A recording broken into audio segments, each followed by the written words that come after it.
So the reason I showed that is because people complaining about Trump having the red carpet out for Putin. Slim, you a huge Trump fan. Should the red carpet been laid out? People said that the soldiers shouldn't even have to lay the red carpet out for him. Nah, I mean, the way Trump basically made that man walk to him, you know what I mean? And when he shook his hand, he pulled him in. You know what I mean? So that was a different sign. You might want to look that up. But at the end of the day, man, Trump doing his job, bro. He doing his job, and I'm loving everything he doing. You know, Biden could have did none of that shit.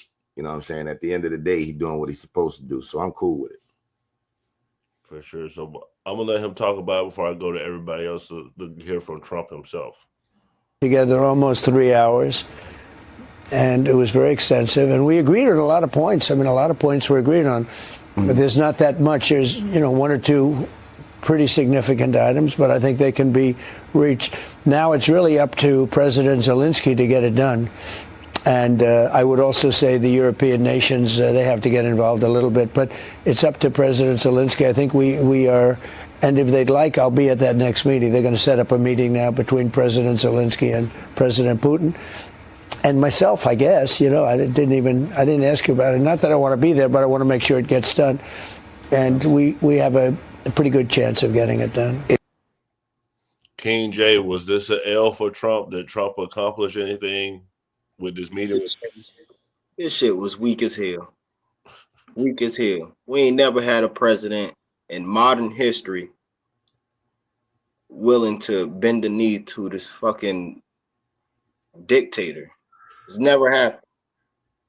Never, even with Republican presidents. Bush didn't even like his ass like that. It was a distance there. So to be seeing America and Russia all cozied up like we best friends is absolutely disgusting, in my opinion. Well, there's a lot of people that agree with you. So before I go to Doc Ken in heaven, I'm going to let y'all hear from these people. Compare that to what this administration has done, which has relieved almost all pressure. Like, look at what happened on Friday. U.S. military personnel in uniform literally were on their hands and knees rolling out a red carpet for the most murderous dictator of the 21st century. Somebody who is kidnapped and is holding prisoner tens of thousands of Ukrainian children. Somebody who started this whole war, right? This both sidesism that the administration is engaging in, that both sides need to come to the table and negotiate. Ukraine is the victim. They are the victim.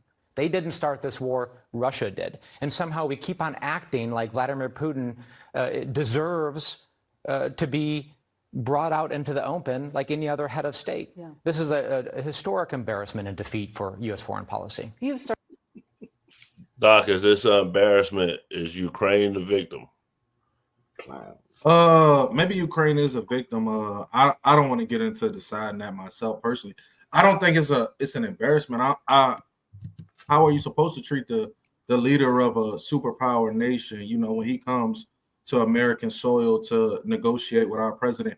So I just don't. I think people see that differently. I think if you're going to meet with another man, and I think you're supposed to show him the utmost respect if you think you're going to meet anywhere in good faith. So do I think Trump showing him respect is, he has to, if he wants to argue in good faith, but also why America always got to take the side of the fallen and downtrodden and come and be somebody's savior. Like it in general, this really has nothing to do with America. So the only thing he can do is have a conversation with him.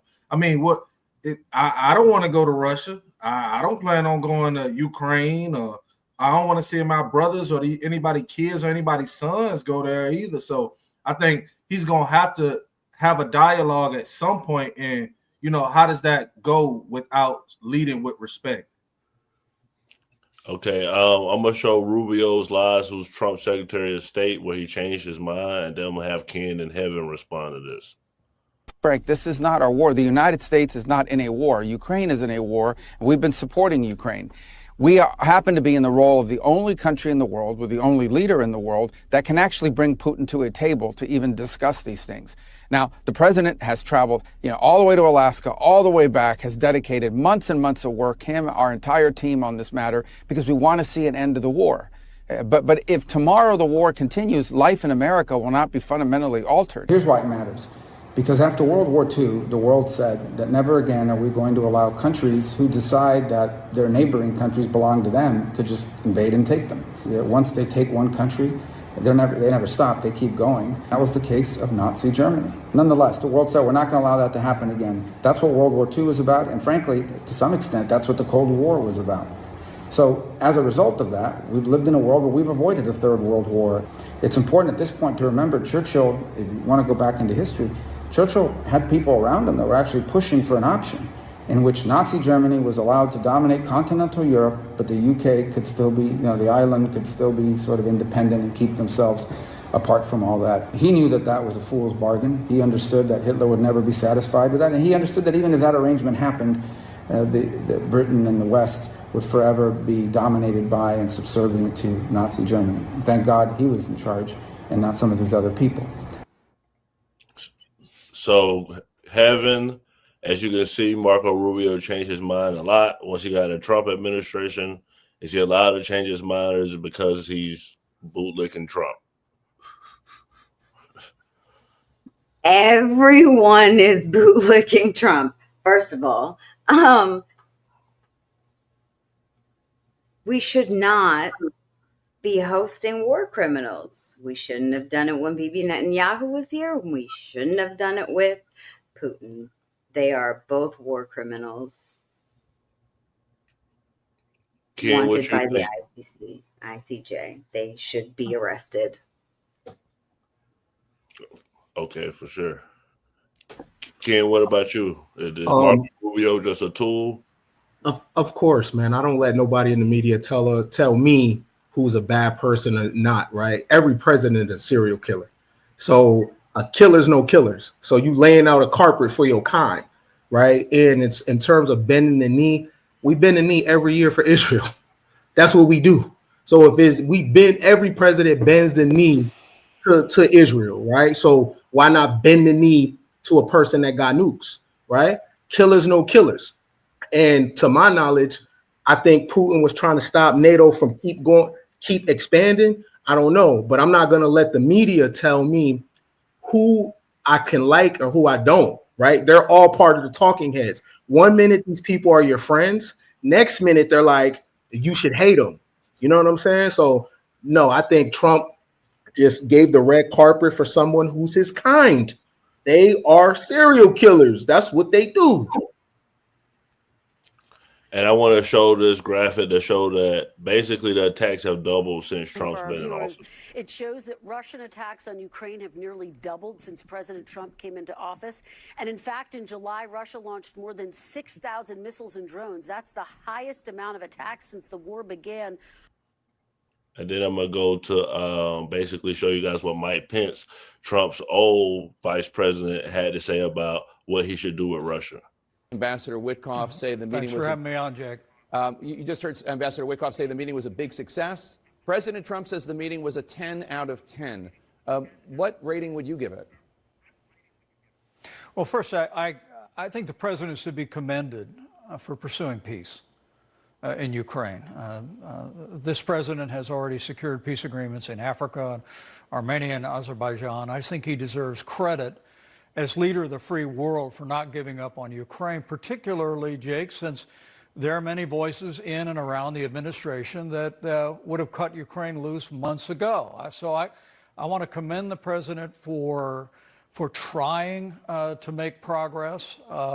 I must tell you, I would have liked to have seen a ceasefire, but the truth is that no deal is better than a bad deal.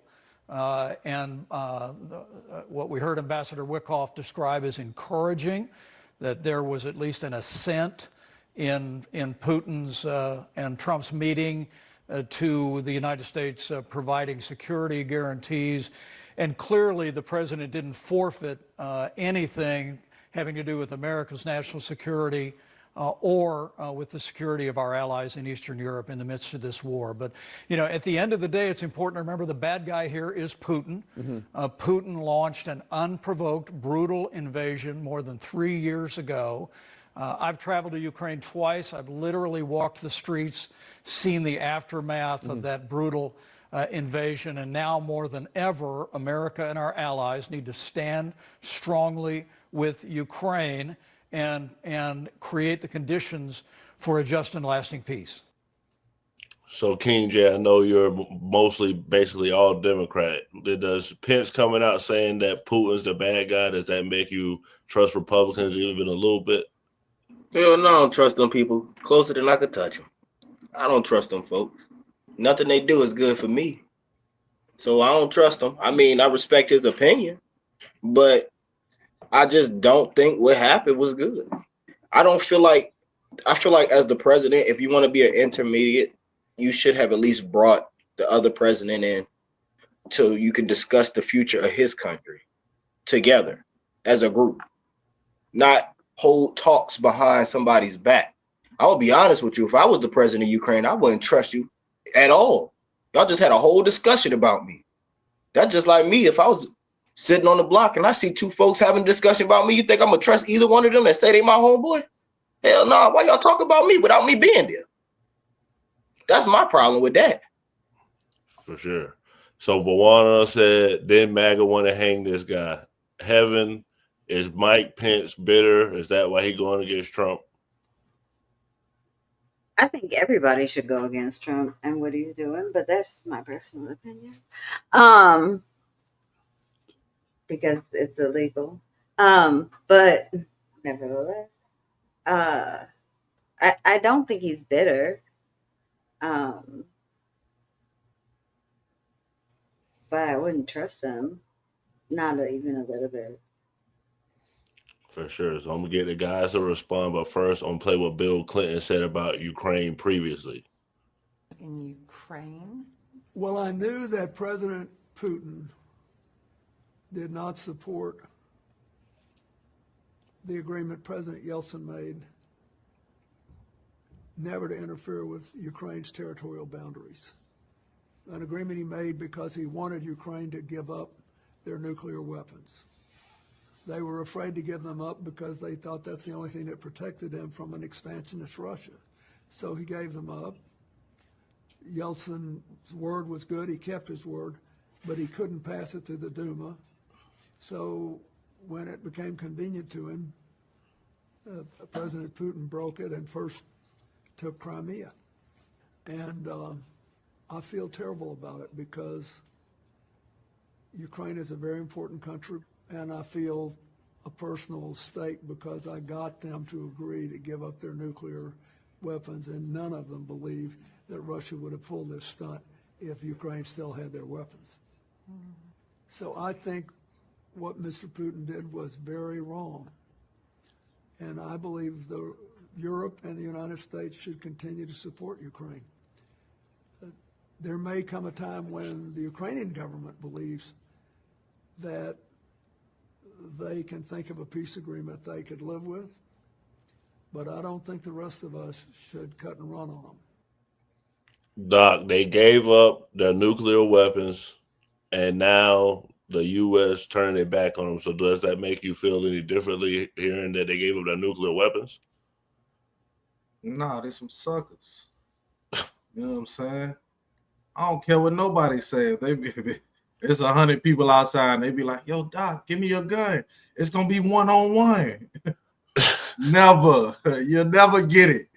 You know what I'm saying? So, you know what I mean? Like, that's a personal choice that they made. And the problem is, these dudes who are sitting here talking and negotiating and deciding if it's going to be peace or war, these dudes are 70 years old, 80 years old. These dudes not going to send their children. They're not going to send their grandchildren, their grandchildren's grandchildren. None of their children are going to see the repercussions of this. None of them are going to go fight and decide on this. So we listening to these guys who are running around that got one foot in the grave and, you know, they decided something. Bill Clinton, I couldn't vote when Bill Clinton was president.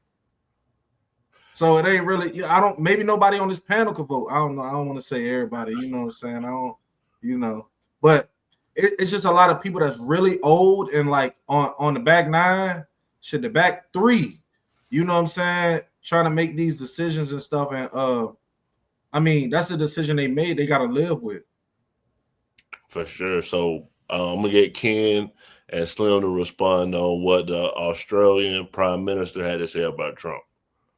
Trump with Putin, as I have on a few occasions, he's like the 12-year-old boy that goes to high school and meets the captain of the football team.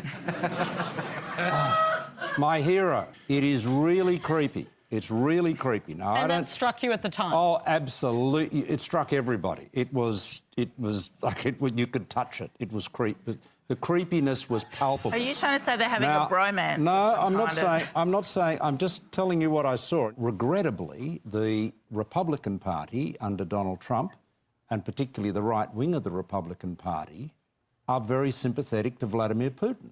I mean, I've been with Trump and Putin. Trump is in awe of Putin. Tyrants are often popular. You see, the key to democracy, liberal democracy, is that it empowers the majority, but it also, through the rule of law, constrains the majority. And if you get to the point where anybody who can muster a majority, and I don't think Trump can do that, by the way, but anyone who can muster a majority is given absolute power and then can do whatever they like to the minority, that's not a democracy. That is a tyranny. That is an autocracy, even if it's got the support of 51% of the population. That is not what makes a democracy. A democracy, as we understand it, is one where the rule of law protects all citizens and the rule of law applies to all citizens, whether they're the president or the prime minister or an ordinary, elector. Slim, he said a mouthful. So is Trump just a guy that's happy to talk to the captain of the football team? Nah, man, you know Trump ain't like that. And you a funny bro, man, because in your inbox, I know you got about 42 videos from me. That's heat, that's facts. You won't never play them. Everything is from the donkey Democrat point of view, yo. It's fire though, because I'm laughing because everything you get is CNN, MSNBC, all donkey Democrat nonsense. But you know I'll be sending you the fire. You know I'll be sending you everything that you mentioned to debunk that shit. But it's your show, but we ain't gonna go there. But with that being said, Trump is the man. I'm gonna leave it at that. I'm gonna say that every day, no matter how much negativity you spill about the Brody. Because he's doing a good job. You just don't want to put that information. Excuse me. Yeah, I know. Like I said, if Trump was giving out oxygen, y'all would just stop breathing because it's Trump. And you heard what I said before. Go ahead and put me in the motherfucking ground. Hey, no reason. You can't claim your emotional liberalism doing at his house. I'm just saying. Yeah. If he was handing out oxygen, go ahead and throw me in the goddamn ground. Hey, Gray, let me ask you this. Did you send her the Epstein video I told you to send her? Probably. No, but I said, because guess what? Before all that Epstein stuff happened, you wanted to know pictures and videos of him and say like the interviews, it was all out there. See, this is why you got to give her the information, bro. I'm gonna put her in there. I'm gonna put her and Ken in the group chat after this. So, Ken, I gotta get your number after this and have him add you to the group chat. So, Slim, you just send it right in there. You can't be best friends with a pedophile and say you didn't know. Ken, what did you think of what he said about Trump? Man, first of all, I'm side-eyeing when I'm hearing the Australian clergy talk about democracy. Are they talking about the same democracy that the English went and put on the indigenous people in Australia? That democracy, right? So all this should be capped to me. You know what I mean? Because when I think of democracy, it makes me think about the melanated people that live in Australia. And was it democracy when the English showed up? You know what I'm saying? So all that's cap. That's all theater.